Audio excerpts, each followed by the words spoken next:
Hello viewers, welcome to Shoba's Kitchen. இன்னைக்கு Shoba's Kitchenல ஒரு signature dish நம்ம பார்க்க போறோம். அதுக்கு பேரு எள்ளுப்புடி குழம்பு. இதுக்கு வேணுங்கிற ingredients list ஒரு full list எடுத்து ஸ்கிரீன்ல உங்களுக்காக போட்டுருக்கேன். லிங்க் டிஸ்கிரிப்ஷன்லயும் full details கொடுத்திருக்கேன். வாங்க இந்த ரெசிபியை எப்படி பண்றதுன்னு போய் தெரிஞ்சுக்கலாம். இது 50 கிராம் கருப்பு எள்ளு. இது நல்லா தண்ணி ஊத்தி நல்லா வாஷ் பண்ணி க்ளீன் பண்ணிக்கணும். வாஷ் பண்ணி க்ளீன் பண்ணி வெச்சாச்சு. இந்த அளவுக்கு எடுத்துட்டு இருக்கேன். இத கரைச்சி வெச்சுக்க போறேன். புளி கரைச்சி வெச்சிட்டாச்சு.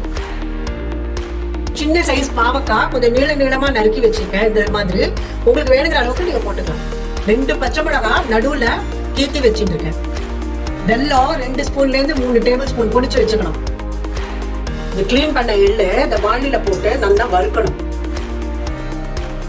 இத நல்லா வறுக்கணும். இந்த மாதிரி வெடிக்கும். ஒரு 5 நிமிஷம் ஆகும் வெடிக்கிறதுக்கு. இது வெடிக்கிறது இப்ப எடுத்துட போறேன்.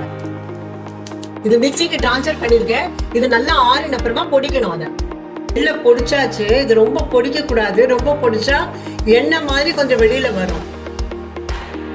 இப்போ இந்த எள்ளுல இந்த வெல்லம் போட்டு பொடிக்கணும். தேவையான அளவுக்கு போட்டுக்கோங்க. வெல்லம் போட்டு பொடிச்சாச்சு.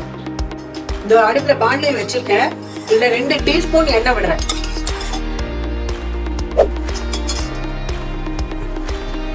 ஒரு டீஸ்பூன் கடுகு, ஒரு டீஸ்பூன் வெந்தயம், ஒரு டீஸ்பூன் தாரம்பருப்பு. இது 1 நிமிஷம் வதக்கிக்கணும்.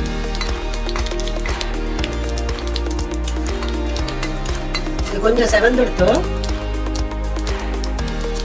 இந்த பாவக்காவை போடுறேன். 2 பச்சை மிளகாவும் இது போடுறேன். இது ஒரு 2 நிமிஷத்துக்கு வதக்கணும். இது ஒரு 2 நிமிஷம் வதக்கிடுது. இது அடுப்புல இருந்து எடுத்துடலாம். இந்த வதக்கின பாவக்காவை இந்த புளி கரைச்சி வச்சிருக்கிறதுல போடணும். இப்போ இதுல குழம்பு பொடி 1.5 ஸ்பூன் போட போறேன். இந்த குழம்பு பொடியோட ரெசிபி லிங்க் டிஸ்கிரிப்ஷன்ல கொடுத்துருக்கேன்.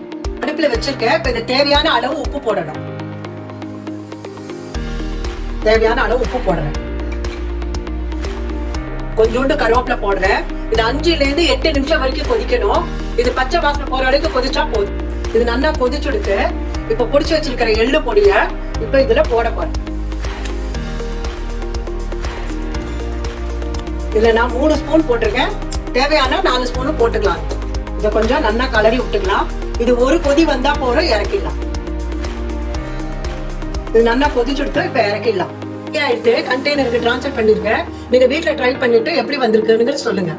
இந்த எள்ளுப்புடி குழம்பு உங்களுக்கு பிடிச்சிருக்கும்னு நான் நம்புறேன். இந்த வீட்டில் ட்ரை பண்ணிட்டு உங்களுக்கு எப்படி வந்திருக்கு அப்படிங்கிற கீழே கமெண்ட் பாக்ஸில் சொல்லுங்க. அதோட உங்களுடைய சஜஷன்ஸ் அண்ட் ஃபீட்பேக்ஸையும் கீழே கொடுங்க. இந்த வீடியோ பிடிச்சிருந்ததுன்னா ஃப்ரெண்ட்ஸ் அண்ட் ஃபேமிலியோட ஷேர் பண்ணுங்க. ஷோபாஸ் கிச்சனை மறக்காம சப்ஸ்கிரைப் பண்ணுங்க. பக்கத்தில் இருக்கிற பெல் ஐக்கானை பிரஸ் பண்ணுங்க. நான் உங்களை திரும்பவும் ஒரு புது ரெசிபியோட உங்களை சந்திக்கிறேன். இந்த வீடியோவை ஃபுல்லாக பார்த்ததுக்காக நன்றி.